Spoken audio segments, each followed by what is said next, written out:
Guys प्रोजेक्टको सामान किन्न आएको हो। माइला चाहिँ पुरा खाना ऊ पक्क थालमा खानेछ। गाइस यहाँ हेर्नु ल बुद्ध सरले चाहिँ हामीलाई पुरा मेहनत गर्न सिकाउनुहुन्छ।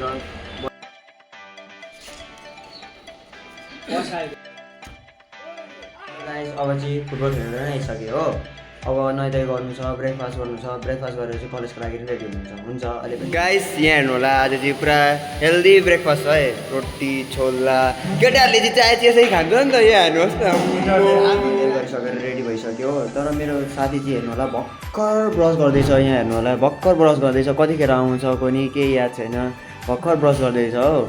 म चाहिँ रेडी जानको लागि, म चाहिँ एक्साइटेड, पढ्न चाहिँ अलिक एक्साइटेड। एसेम्बली सकेर सक्दो हुन्छ यसरी हेर्नु, ग्रुपमा राखेर। हाम्रो चाहिँ यहाँ छ, यहाँ हुन्छ पक्कै 5S होइन कि हामी चाहिँ आएर चाहिँ आफ्नै क्लासमा 5S गरिदिएको नि, आएर टाइममै बसिदिएको। कसैले के भन्न सक्छ हामीलाई चाहिँ मैच देखा नहीं था लगा क्यों घटिया टीमों का मैच नहीं देखता तू घटिया टीम बोलता है हमारा टीम को।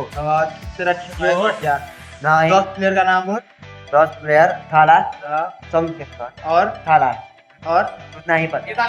दो थाला है तेरी टीम में। हाँ एक बैटिंग के लिए एक बॉलिंग के लिए ना। और एक विकेट कीपर। हाँ तो बैटर ही तो कर देगा। हेलो गाइस यहाँ हेर्नु ल बुद्ध सरले चाहिँ हामीलाई पुरा मेहनत गर्न सिकाउनुहुन्छ। भलिबल दिनुभएको छ, फुटबल दिनुभएको छ, टिटी दिनुभएको छ हो। बिहान उठेर पसिना निकाल्यो आफ्नै हेल्थको लागि राम्रो होस् भनेर भन्नु। शिवमले चाहिँ पुरा ल्यापटप बोकेर हो एक्साइटेडमा पढ्न चाहिँ यस्तो एक्साइटेड गर्छ। अघि ब्रस गर्दै थियो, अहिले ल्यापटप बोकेर कुद्दैछ। अहिले हाम्रो चाहिँ लन्च ब्रेक भएको छ, लन्च खानाइरहेछ म र मेरो साथी चाहिँ पुरा मस्त सुतेर फोन रिल्स हेर्दैछ हो। अब लन्च गर्नु जानु चाहिँ हामी चाहिँ माइला चाहिँ पुरा खाना ऊ पक्क थालमा खानेछ। यो चाहिँ मेरो हो।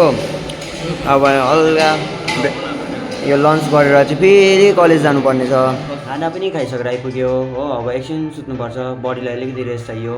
अनि 1:10 मा मात्रै लाग्छ कलेज हो, त्यतिखेर जानुपर्छ। हुन्छ अहिले भेटौँला। क्लास चाहिँ सक्यो हो हाम्रो। एउटा हुनुहुन्छ पढेको हो, जतिकै पढे के गर्नुभएको हो।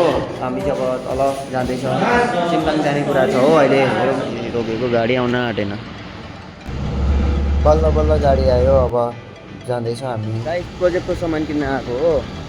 बजारै बन्द भएर फर्केको म र मोटे 2 शब्द यत्रो दुःख गरेकोमा 2 शब्द मात्रै भन्नु नि त, अरू केही भन्नु सक्दैन नि त। सोधेको 2 शब्द थियो र अहिले भरे गाइस अब चाहिँ हाम्रो कलेज सक्यो हो। टक्कै छुट्टी पनि भइसक्यो। अब हाम्रो साथीले चाहिँ टोपी लगाइदिइरहेको छ। हेर्नु न टोपी खोल न भनेको सरम पो लाग्छ भन्छ। यस्तो कहीँ हुन्छ गाइस। यहाँ तपाईँ हेर्दैकोमा अब भोलि भेटौँला। हुन्छ बाई।